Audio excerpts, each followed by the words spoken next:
পশ্চিমাদের কৃষ্টি কালচার, তাদের তাহজিব তামাদ্দুন, তাদের গণতন্ত্র, তাদের কমিউনিজম, তাদের সোশ্যালিজম, তাদের দেখানো আদর্শ অনুযায়ী 16 বছর, এর আগে আরো অনেক বছর, এরপরে এ পর্যন্ত প্রায় 50-55 বছর পর্যন্ত এই বাংলাদেশ শাসন হয়েছে ওই বেঈমানদের প্রণীত শাসন ব্যবস্থায়। কথা বলেন ঠিক কিনা? আমরা এই জমিনে আর বেঈমানদের কোন শাসন দেখতে চাই না। আমরা এই জমিনে ইসলামী খেলাফত প্রতিষ্ঠিত করতে চাই। কথা বলেন ঠিক কিনা? জমিন যেহেতু আল্লাহ, মালিকানা যেহেতু আল্লাহ, এখানে শাসন চলবে কার? ফ্যাক্টরি আপনার, আর মাতাপুরি করবো আমি গিয়ে, এটা তো কোনো পাগলেও মানবে না। মানবে? আপনি ফ্যাক্টরি বানাইছে, আপনি কারখানা তৈরি করছেন, আর ওখানে গিয়ে মাতাপুরি করবো আমি, মাতাপুরি চলবে আমার, সেখানে আদর্শ ন্যায়নীতি হুকুম বিধান চলবে আমার, এটা কোনো পাগলে মাইনে নিবে? ফ্যাক্টরি যার চলবেও তার দিক নির্দেশনায়। কথা বলেন ঠিক কিনা? দুনিয়া নামক এই ফ্যাক্টরির মালিক কে? আল্লাহ। কাজে তিনি এই কারখানার মালিক, এই ফ্যাক্টরির মালিক, এই কারখানার যিনি মালিক, তার শাসনে আমরা ইনশাআল্লাহ, এতদিন আমাদের ভুল হয়ে গেছে। কি হয়ে গেছে? আমরা হাসিনার শাসনও দেখেছি, আমরা খালেদা জিয়ার শাসনও দেখেছি, আমরা এরশাদের শাসনও দেখেছি। কথা বলেন ঠিক কিনা? আমরা জিয়াউর রহমানের শাসনও দেখেছি। কথা বলেন ঠিক কিনা? এই সব বেঈমানদের পরিচালিত পন্থা পদ্ধতিতে এরা দেশ শাসন করেছিল। কথা বলেন ঠিক কিনা? যার ফলে এই দেশ থেকে যত কিছু হয়েছে তার ভিতরে হাজার হাজার কোটি টাকা এই দেশ থেকে লুটপাট করে অন্যত্র সরিয়ে ফেলা হয়েছে। কথা বলেন ঠিক কিনা? আমরা এই সমস্ত শাসন ব্যবস্থা এই জমিনে আর চলতে দিতে পারি না।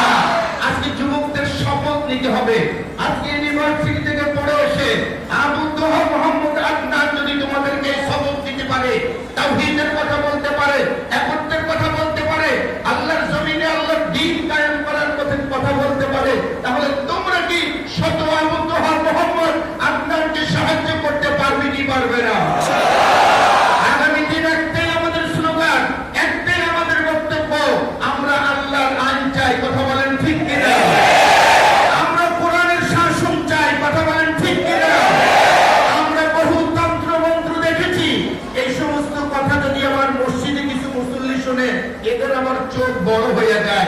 এমন মুসল্লি কারা কারা ডাইনিবামে আছে, একটু চোখ কান দিয়ে দেখবেন এরা কারা কারা। এদের কপাল ভাঁজ পড়ে যায় এই সমস্ত কথা শুনলে। এই মুসল্লি এখানে আছে, সব মসজিদে এই জাতীয় মুসল্লি আছে, আছে না নাই? সমস্ত মসজিদের ইমাম খতিব সাহেবদের কাছে আমাদের অনুরোধ থাকবে, এতদিন পর্যন্ত নামাজ, রোজা, হজ, যাকাত, তাসবিহ, তাহলিল, টুপি, দাড়ি, মিলাদ, দুরূদ শরীফ, মিলাদ শরীফের ওয়াজ করেছেন। সেই ওয়াজ মানুষের শুনতে শুনতে বুড়ো হয়ে গেছে। এখন একটা ইসলামী শাসন ব্যবস্থার কথা বলেন। কথা বলেন ঠিক? কারণ কোরআনে যদি ইসলামী শাসনের কথা না থাকে, তাহলে এই কোরআন কি স্বয়ং সম্পূর্ণ না অস্বয়ং সম্পূর্ণ? আল্লাহর কোরআন কি স্বয়ং সম্পূর্ণ না অস্বয়ং সম্পূর্ণ? আল্লাহর কোরআন যে সম্পূর্ণ, এই কথা আল্লাহর কোরআনে আছে না নাই?